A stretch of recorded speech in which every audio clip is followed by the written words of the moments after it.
Alright, bowling fans, we're back for the Hammer U Challenge Championship match for Hammer U Challenge League for New Berlin Bowl. Dustin, Hanson, and Kyle Geurtsen enjoy a couple of solid high school players here.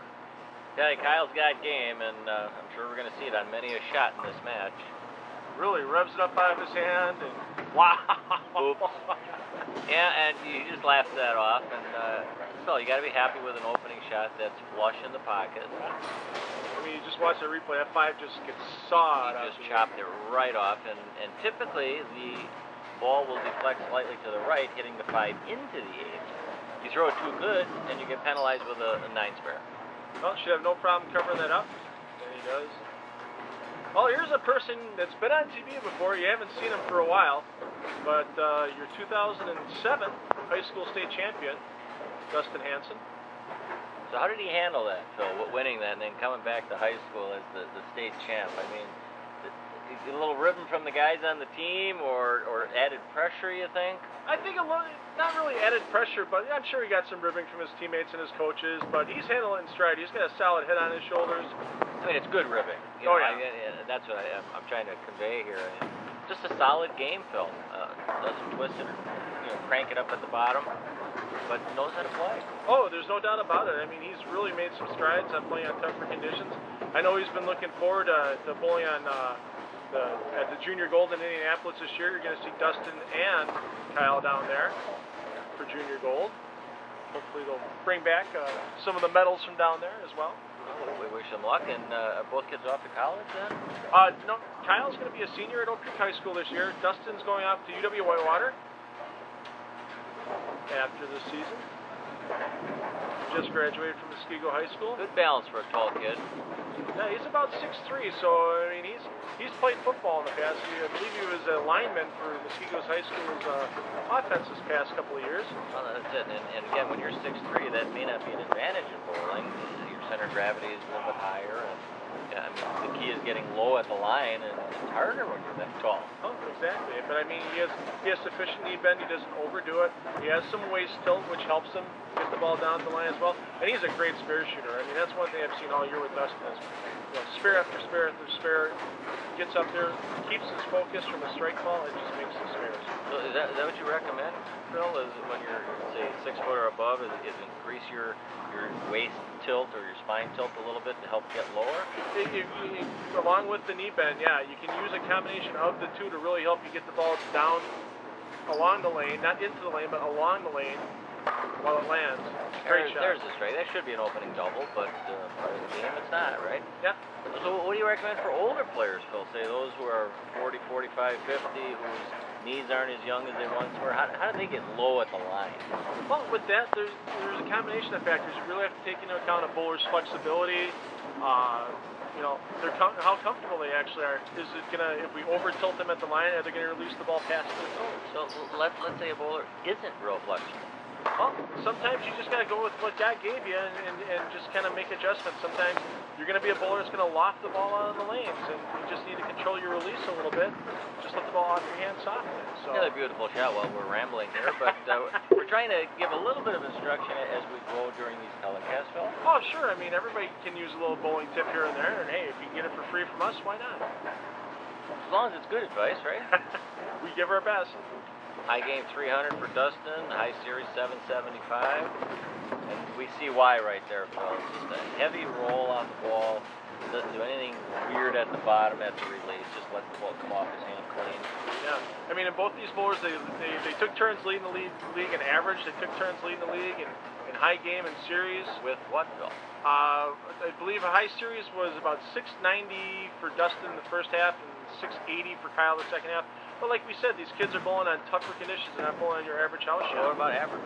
Average-wise, they were both in the 190s for the season. So and on a house shot with similar skills, it's 220, 215, no? Yeah, I mean, I know that during the season, I know that Dustin, when he bowled at Alpine Lanes in Muskego, was in the 2 teens for sure. And Kyle at Classic Lanes in Greenfield was in the 220s. A typical house shot. Right, and there's a good example right here, the 1-2-4. I mean, on a house shot, that may have come back and carried a strike, whereas on a tougher shot, it's not as we can. No. So you get it wide, it catches that little extra oil in the pattern, and it doesn't turn over in time. Difficult spare conversion, as you know, when you have to throw a crossover on a shot where there's more oil in the middle. Oh, sure, and especially because if you try hitting it like a 1-3 pocket shot, you might go a little high and leave that fork in. I think I've chopped that 100 times. Sure, the 1-2-4. Oh, sure. The best thing is don't leave it. Oh, exactly. But everybody makes a bad shot here and there. Some of us more than others. All right, Kyle. Kyle's pretty dialed in here, Phil. Yeah, he is. There's no doubt about that. That's a little left out of his hand, though. Yeah, and it's not going to hold when you got all those revs. Yeah, I mean, we clocked this rev rate earlier in the season after we got done with a Hammer Youth Challenge League session, and one shot he hit 604. That's scary. That's almost Jason Belmonte number. Yeah, I mean, you know, and obviously he was trying to go for revs, so his actually suffered a bit, but his normal shot is in the 480s.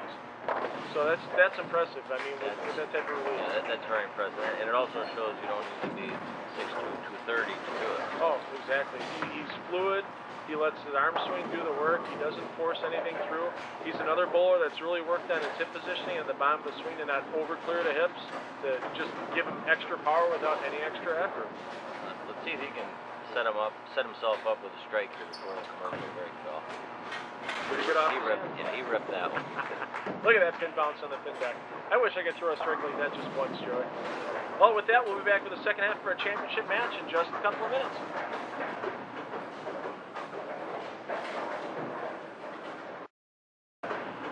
All right, we're back for the second half of our championship match for the Hammer Youth Challenge League here from New Berlin Bowl. And Joey, we got Dustin Hanson coming up on lane 4. Well, and that's a good lane. He's 2 for 2 on that lane, so I expect a strike. Nice, relaxed setup. Back. Oh, that ball definitely took off at the very end. I think a little speed, possibly. Possibly a little speed. You know, coming out of the commercial break, you know, you've been sitting for a while, and you got to make that shot. You know, you got to make sure you're focused and make sure your speed's up in that shot. That's the most common mistake we probably see coming out of commercial breaks. A little soft. A little soft. Bowler's been sitting for a while, and it's a little soft. Should be able to cover that up. No problem. Yeah, and again, without that 9-pin, makes it much easier. He's about 20-some pins down, Phil. Yeah, Kyle's been a striking machine, but... I'm sorry, 10 pin down, unless Kyle doubles. But as we saw in the last match, I mean, Lauren Fisher was 30 pins down coming out of the commercial break, and she came back and won, so... Yeah, that's it. You know, you don't need to get down on yourself if you're down early in a match. It's like a baseball game. Yeah, you can be... There's Spurs the other day. They're up 9-zip, yet they ended up winning 12-9. I mean, sometimes you lose after a 6, 7, 8 run lead. Oh, sure. I mean, we've been there and done that in our bowling careers a few times, but I mean, these kids can grind it out. They know that, you know, it's up to them to put pressure on their opponent. They don't expect anything handed to them. They know if they keep putting the pressure on the opponent, it's up to them to come through and perform. Right, and typically, I mean, we see it a lot in the high school Baker matches. They come down to the 9th, 10th frame, more often the 10th frame than you think should be possible. Oh, yeah. Like 80% of the matches come down to the 9th and 10th frame. And both of these bowlers, I mean, Dustin for Muskego and Kyle for Oak Creek this past season, I mean, they were great anchor bowlers. They bowled against each other a few times with the competition. So let's see what Kyle can do here. Kyle working on his strike. Working on his strike, and now he's 1 for 2 on this lane. He knows he can take control of the match right here. That's solid off the sand, Joey. Just enough. And, you know, we've seen a few of those 10s carry on lane 4 that particular way, where the 6 comes out off the top of the 10, yet we haven't seen that carry on the left lane. Yeah. Well, why do you think that is, Phil? It could be that the pin on lane, the 10 pin on lane 3 could be just a hair off spot. It could be just the entry angle is a little bit different for the bowler as well, because lane 3 does play a little bit tighter, and the entry angle is a little bit different. It may cause that 6 pin to go a little bit straighter into the 10. We really haven't seen a ring 10 on that lane at all today. No, we haven't. Well, this is a tough spare here, but again, I think he's going to throw it pretty hard and straight. You got to take the chop out of play with the 3-6. Switches to that Columbia white dot. Another fine product made by Ebonite. That should lessen his chance to chop, correct? Oh yeah, no friction, or very low friction, and we could see the low friction cost him on that. Yeah, we saw no chop, but we just saw a miss. And again, when you miss the front pin, technically it is not a chop. It is an error, it's a miss. Whereas when you hit the front pin and don't make the spare, it can be considered a chop. Well, Dustin really needs to start striking, but he is back in the match mathematically. Oh yeah, I mean that open right there is huge, and once you get that, you really got to make sure you jump back on board. Great shot off his hand. Wow, there's that ring 10. Solid 10 again on that lane, and again, that's could it be the height of the gutter or the sideboards being a little deader or out of position? It could be from lane to lane. I mean, unless we get down there with our protractors and our rulers and slide rules, it'd be hard to tell just from visualizing, but it's a distinct possibility. Every lane, even though they look the same, they don't play the same. We've learned that for years now. And even if they do play the same, they don't always carry it the same. Exactly. Well, Dustin, no problem covering that spare. Getting himself composed. He can be within 10 pins with a strike here, and I think he knows this is gut check time, Phil. Oh yeah. A few frames left. You're going to have to strike because Kyle does have the pocket pretty well. Yeah. Especially with what's on the line. I mean, $125 and that nice 3-ball roller bag you see on the table there from Hammer Bowling for the winner of this match. So I mean, Wally! Looked like he got a little lower, and yeah, Wally has entered the building, and it's about time. Yeah. Didn't it look like Dustin got almost a little lower on that one, and maybe caught some good leverage? Yeah, I think that kind of helped. I mean, you saw the ball kind of do what's called like a turn and burn. It turns, but it just rolls into the pocket, and it's a nice controlled play. If the ball can hold enough energy all the way through the hole, as you saw there, he'll take that head pin and just throw everything in the sideboards. So that would be called hook out, not roll out. Hook out. So rollouts can't occur naturally until the ball hits the backside. Correct. Wow, that 6-pin just tomahawked with that power. Yeah, and that maybe power is what's going to be needed on lane 4 throughout the season to get that 10 out. So you see it slaps it right out. Sucks it off like a Hoover vacuum. Well, Kyle's in the driver's seat right now. I mean, a strike here, and puts him in a position where he can't lose the match before he gets up in the 10th frame. Well, he struck 2 out of the last 3 shots on this lane. Got out of it good. He likes it. When you walk him out a little bit like that, you know. Yes, indeed. You see his dad, Jerry, back there. Jerry, Geurtsen's Home Improvements. Him and his wife, Sue, always out there supporting Kyle's bowling. Well, that's it. He's so proud of his son, and I mean, he's got such a future ahead of him. Yeah. He's just going to get better. Oh, yeah. Jerry likes to bowl with Kyle whenever he gets a chance, and after the Hammer U Challenge League sessions on Monday nights, Jerry'd stick around and help him with his game a little bit more. Wow.